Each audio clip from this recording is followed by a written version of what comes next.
The USA are going home. They're already home, but they're exiting the World Cup after a dismal display against Belgium. And Cristiano Ronaldo will retire without winning a World Cup because Spain got past them in the last moments of the game. We had this on for that game. Well done if you were on that. And well done if you were on this as well. A couple of winners from yesterday's video, this for the Belgium game. Some great predictions and some fantastic predictions in the comments as always. Here is the winner from yesterday's video. Well done to you.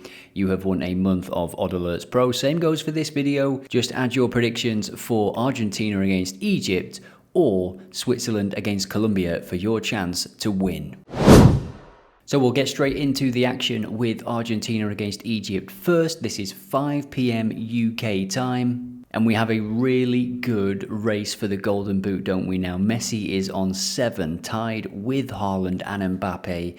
Let me know in the comments who's going to get it. I think Argentina have had the easier games thus far, and they've got a nice potential route to the semi-final, shall we say?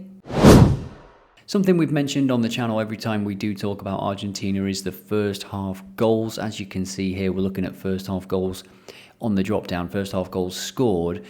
They've scored 1 or more in the last 11 games. And what's more, they have been winning at half time in every one of those games. Now, before the Cape Verde game, they actually won every one of those games as well. Of course, Cape Verde went to extra time. Argentina do need to improve, I think, a little bit to make sure that doesn't happen again, because whilst Algeria, Austria, Jordan, Cape Verde isn't the most difficult World Cup fixture list, if we're being completely honest, and then Egypt on top of that as well, I think they still can go up a gear in this competition. There's been a lot of reliance on Messi and their defenders. I think there are a couple of other players in there. Lautaro Martinez, Julian Alvarez, McAllister. You know, these are players that we've seen chip in with goals for Argentina in the past. Enzo Fernandez as well.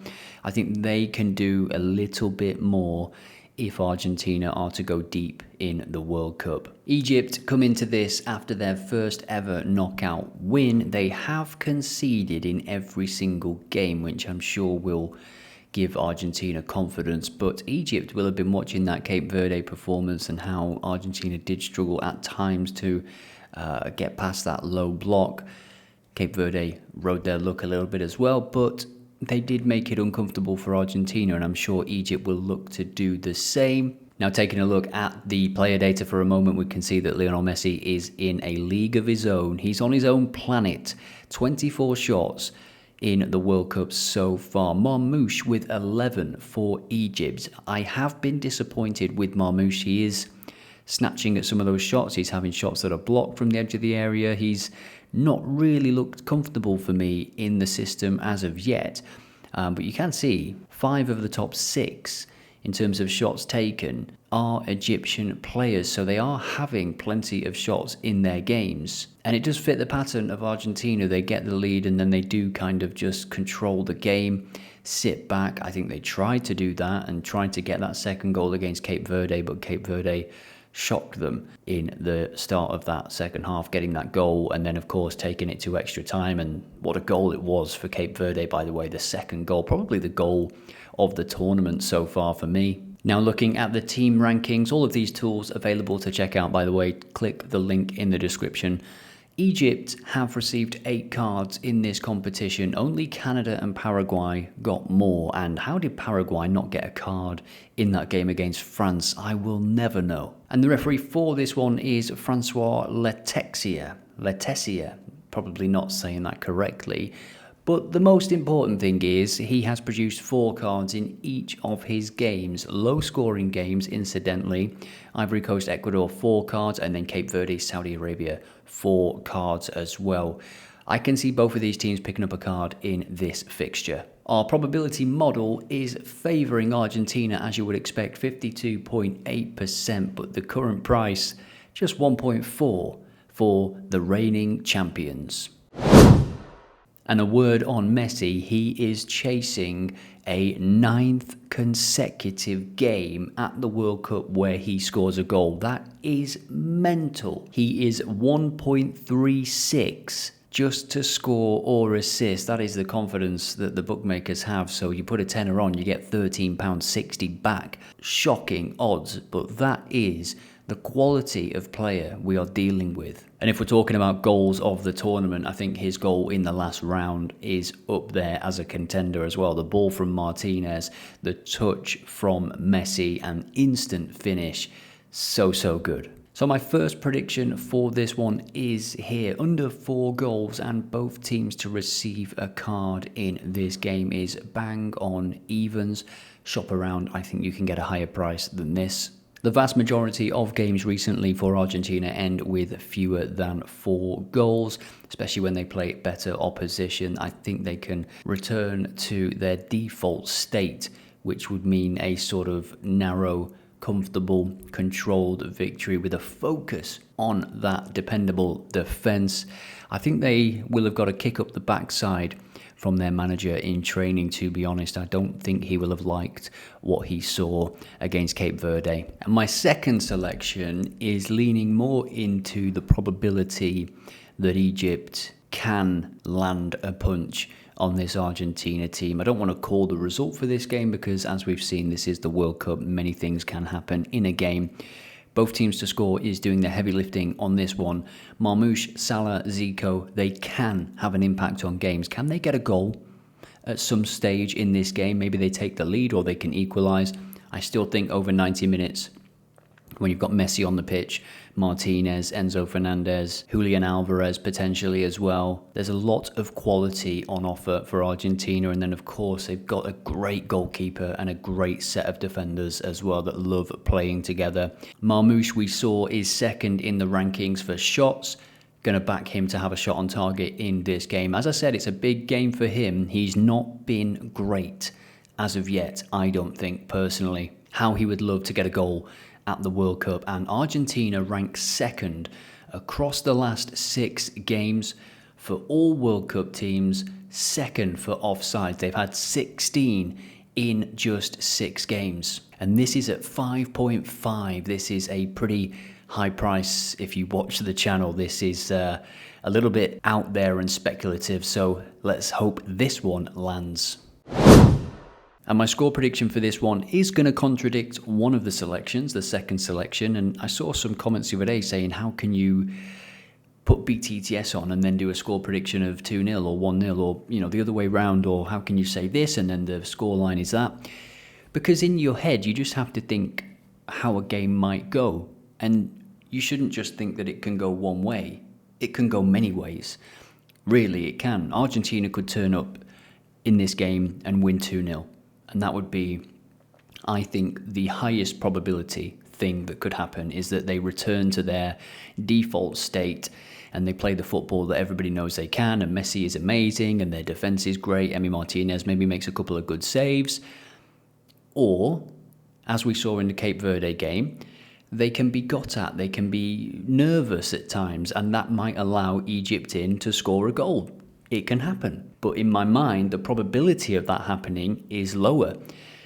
But it might still happen. So that is why I put together these separate selections, one for that outcome and then one for another outcome.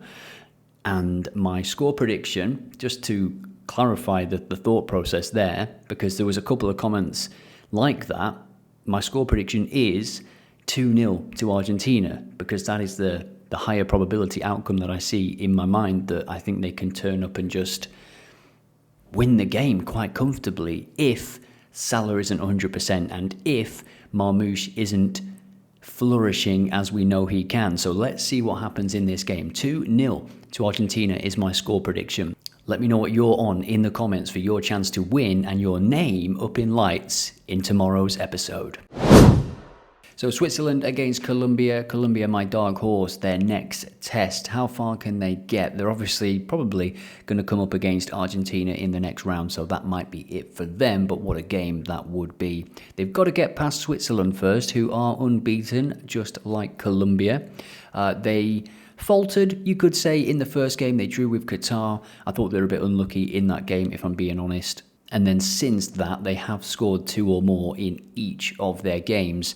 For Colombia, I believe they've played more difficult opponents, certainly more difficult to break down. They played Congo, Portugal, and then Ghana. And that Ghana game, I mean, Ghana, what are you doing? They didn't have a shot on target, and we saw when we previewed this game that Ghana had 4 shots on target in all of their group games. Pathetic, really. If we're being completely honest, what's the point in even turning up when you're not going to have a single shot on target? And Colombia scored and then kept the ball, and it was very, very comfortable. They didn't really have to exert themselves that much. But the same will not be true in this one. Switzerland are a decent opposition, no doubt about that. And the bookies are finding this one a little bit tough to call. Colombia are favourites, but over even still to win after 90 minutes. And quite a few people do believe that this game could go all the way to extra time and penalties. I am favouring Colombia for this one. I've mentioned it before on the channel, but I do like how they've got goals everywhere on the pitch. I think it's very important in a competition such as this. And speaking of goals, Johan Manzambi, potential young player of the tournament, no doubt about that. He has 3 goals in the competition so far. Now let's check out the football form guide before we make our predictions. We're looking at the last 6 games for both of these teams. We're going to start with Switzerland, and you can check out all of this data and this very tool by clicking and looking in the description. So the opponents of Switzerland have been booked in 6 of those 6 games. There has been a goal in all of those 6 games, of course, and actually the opponents of Switzerland have been booked more than once in each of the last 6 games. Cards have been very hit and miss in this World Cup. There is no doubt about that. I think it is referee dependent in some of these games, but as the jeopardy increases in this competition, so should the cards. How many will we have in this game? Let us all know in the comments. From cards to goals, we can see there has been 2 or more in each of the last 6 games for Switzerland. They've not conceded first in any of those games. They are, of course, unbeaten in the World Cup. They've not been losing at half-time in any of those games, and they have scored first in every single one of those games. So whilst Colombia are many people, including me, the dark horse for this competition, you know, to go deep, they're not going to win it. That's pretty obvious, I think. And nor are Switzerland. But does that mean they should just not play this game? Just forfeit the game? No, of course not. Because they will believe that there's a chance they can win the World Cup. And this is an interesting one as well for those of you that like BTTS. 5 of the last 6 games has ended that way. They've scored 11 second half goals. That ranks them 3rd. Belgium have scored more. We had them to score 1 against the USA, and they did. Well done if you were on that yesterday. And again, yellow cards for the opponent popping up there. Let's take a look at Colombia's data. So again, they've not conceded first, Colombia, so I guess this one's going to end 0-0. There's been at least 1 card in every game. That's reassuring if you are looking at cards. They've not conceded after 70 minutes. They are also unbeaten across the last 6 games. Here's something that did not pop up for Switzerland. They've had more shots than their opponents, Colombia. They've had more shots on target than their opponents, and they've had more XG in the game than their opponents in 6 out of 6. 4 clean sheets in the last 6. Who's got the better defence out of these 2 teams? Let us all know in the comments. And offsides for, they are tied 2nd with Argentina on 16. So maybe we can look to explore the offside market once more. This is an interesting one as well. Most goals scored in the second half, 4 of the 6 games. And just quickly, if you are looking at player data, shots on target here, Ndoye for Switzerland, 5 shots on target so far in the World Cup. Arias for Colombia, didn't work out for him at Wolves, did it? But he's clearly a good player, gets goals, very good cross and set piece delivery on him. Luis Díaz, just 4 shots on target so far. You would expect him to have had more, but some of Colombia's games have been a bit tight and cagey. And we see here, Johan Manzambi with 3 shots. He's got 3 goals from 3 shots on target. Pretty clinical stuff. The same for Muñoz as well. He's had 2 shots on target and he's got 2 goals from a right back. So let's take a look at the tips section on our World Cup hub before I put together my predictions. A little bit more insight never hurt, did it? Both sides regularly play in matches with 2+ goals. Switzerland in 9 of their last 10, Colombia in 7 of their last 10. It's also telling us that there's only a 6th place gap in the FIFA World Ranking, so this could be a close game indeed. Over 1.5 goals at 1.48 offers an 8% edge. Switzerland to score, they've scored in 9 out of 10. Colombia have kept 5 clean sheets though, so that is a little bit more risky, but Switzerland have looked decent, haven't they? As we mentioned, they've scored 2 or more in their last 3 games, and they've scored in every World Cup game so far. And of course, that leans into the final play, which it is suggesting here. BTTS again with an 8% edge. So my first prediction here leans on the data we saw about Switzerland and the opponents being booked. I'm going to go with Colombia to get a card in the second half as they potentially look to see out this game. There will be fouls in this game, of course. Switzerland have got good players on the break. They've got pace. They are dangerous. There's no doubt about that. As we saw, they've scored 2 or more in the last 3 games. They've scored in every World Cup game so far. And then most goals in the second half, most goals to be scored in the second half of this game. Colombia have defended very, very well in this competition. And I think in that first half, nobody will want to lose the game in the first half. You don't want to make a mistake. This is going to be the most difficult test for Colombia, I think. And that's saying something, given that they played Portugal already. But in that game against Portugal, they were pretty comfortable, actually. They had more shots than Portugal by some distance as well. But so far, they've played teams that have sat back against them, of course, removing that Portugal game. It was also the final group game, so it's a bit of a strange edge case, but they've played Ghana, they've played Congo, they've played Uzbekistan, and all those teams haven't really attacked them like Switzerland, I think, will in moments in this game. So it'll be interesting to see how they deal with Switzerland in this one. So my second selection here includes BTTS. The odds are great. We saw it on the tips section. Both of these teams scoring in the majority of their recent games. Over 1.5 goals also lands in the majority of games for both of these teams across the last 10-15.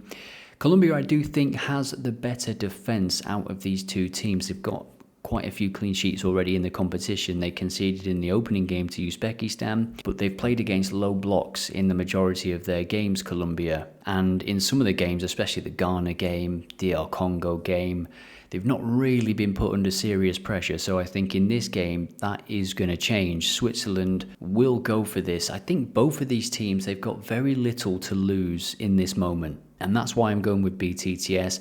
And many people are thinking about extra time in this game. It is a game that does look set to be quite tight. I can see a score draw in this game.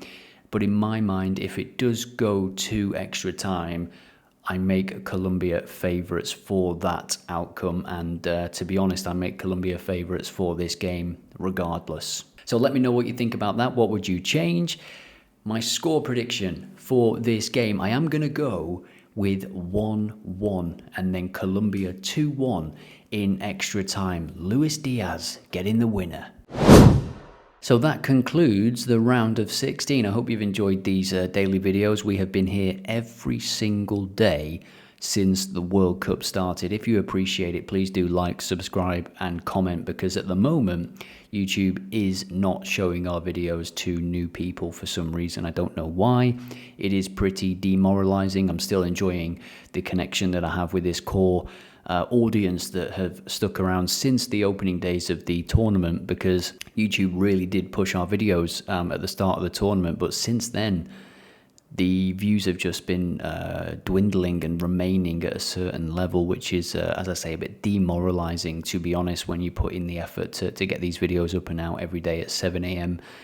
I have emailed YouTube. They've said nothing's happening, but it clearly is. When I search on incognito for our videos, they just don't show up, which is weird, to be honest. But hey ho, if you fancy sharing it on your Facebook or socials or whatever, that would be great. We will be back for France-Morocco on Thursday. And then, I mean, just look at these games, guys. France-Morocco, Spain against Belgium now confirmed, Norway against England.